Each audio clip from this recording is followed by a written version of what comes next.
उजाला live, खबरों का उजाला। Channel को लाइक और सब्सक्राइब करें और हमारी सारी महत्वपूर्ण खबरों को अपने मोबाइल पर पाएं।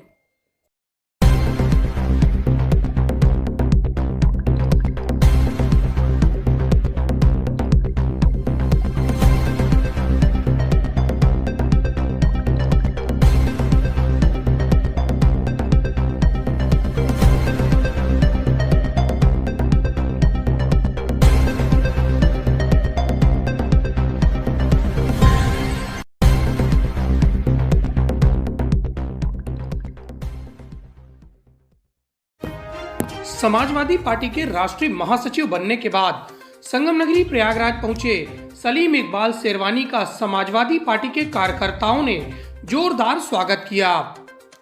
संगम नगरी प्रयागराज के होटल कानाश्याम में आयोजित भव्य समारोह में समाजवादी पार्टी के महासचिव का स्वागत किया गया। समाजवादी पार्टी नेता स्वामी प्रसाद मौर्य के द्वारा रामचरितमानस को लेकर दिए गए बयान पर सलीम इकबाल शेरवानी ने जवाब दिया और कहा कि उन्हें इस तरह का बयान नहीं देना चाहिए।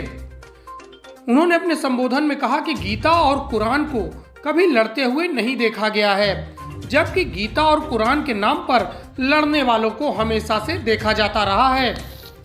समाजवादी पार्टी के राष्ट्रीय महासचिव बनाए गए सलीम इकबाल शेरवानी का प्रयागराज में आगमन था। ऐसे में समाजवादी पार्टी के कार्यकर्ताओं के द्वारा प्रयागराज के होटल कानाश्याम में भव्य स्वागत एवं सम्मान समारोह कर उन्हें नवाजा गया। साथ में समाजवादी पार्टी नेता सलीम इकबाल शेरवानी ने कार्यकर्ताओं में जोश भरते हुए कहा कि समाजवादी पार्टी के राष्ट्रीय अध्यक्ष के द्वारा दी गई जिम्मेदारी को कार्यकर्ताओं के साथ कंधे से कंधा मिलाकर निभाएंगे और उन्होंने कहा कि कार्यकर्ताओं का हित जहां पर होगा वह उसी तरह का कार्य करेंगे।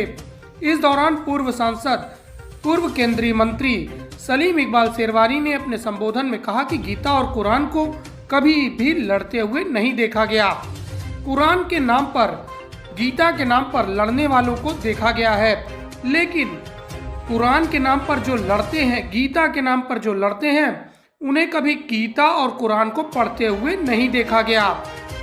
पत्रकारों के सवाल पर समाजवादी पार्टी के नेता ने कहा कि रामचरितमानस को लेकर स्वामी प्रसाद मौर्य को किसी भी जाति, धर्म और मजहब के बारे में इस तरह का बयान नहीं देना चाहिए। आज जो देश में नफरत फैलाई जा रही है, मैंने तो एक जगह अपनी मीटिंग में कहा कि कुरान और गीता को कभी लड़ते हुए नहीं देखा, और जो इनके नाम पे लड़ते हैं उन्हें इन्हें कभी पढ़ते हुए नहीं देखा। अरे वाह, क्या बात! ये सच्चाई है। कोई मजहब आपको एक दूसरे की नफरत, एक दूसरे से लड़ाई। मैं आपको एक अपनी तारीफ में नहीं मगर आपको एक सच्चा वाकया बनाना चाहता हूं। कैसे लड़ेंगे इस चीज में? देखिए, मैंने एक टेलीविजन इंटरव्यू में कहा था कि अगर मैं मुसलमान हूं और मैं अपने देश में अपने को महफूज समझता हूं, अपने देश को सुरक्षित समझता हूं, एक सेकुलर मुल्क में रहता हूं, तो इसका पूरा क्रेडिट हिंदुओं को जाता है जो 80% है मेरे मुल्क में। वो मुझे महसूस कराते हैं कि मैं सेकुलर मुल्क में रहता हूं, वो मुझे सुरक्षित महसूस कराते हैं। उस माहौल को खराब करने की कोशिश की गई है पिछले 5-6-7 साल में।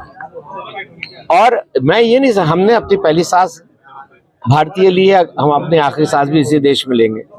तो इस देश में जब तक हम कंधे से कंधा लगा के देश के लिए नहीं सोचेंगे, इलेक्शन तो एक भावना है, आपने वो भावना उठा दी और आपने इलेक्शन जीत लिया, उसके बाद 5 साल क्या होता है।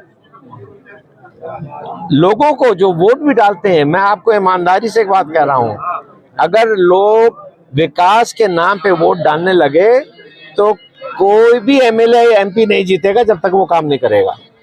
ये बदलाव मैं चाहता हूँ। 2024 तक जा सकते आपने कहा है। आज सबसे पहले हम लोग राष्ट्रीय महासचिव बनने के प्रथम आगमन पर माननीय सलीम इकबाल शेरवानी, जो पूर्व भारत सरकार के मंत्री 2 बार रह चुके हैं, विदेश मंत्री, स्वास्थ्य मंत्री, उनके स्वागत समारोह में समाजवादी पार्टी की तरफ से हम लोग महानगर इकाई की तरफ से यहाँ पर उनका स्वागत समारोह रखे थे।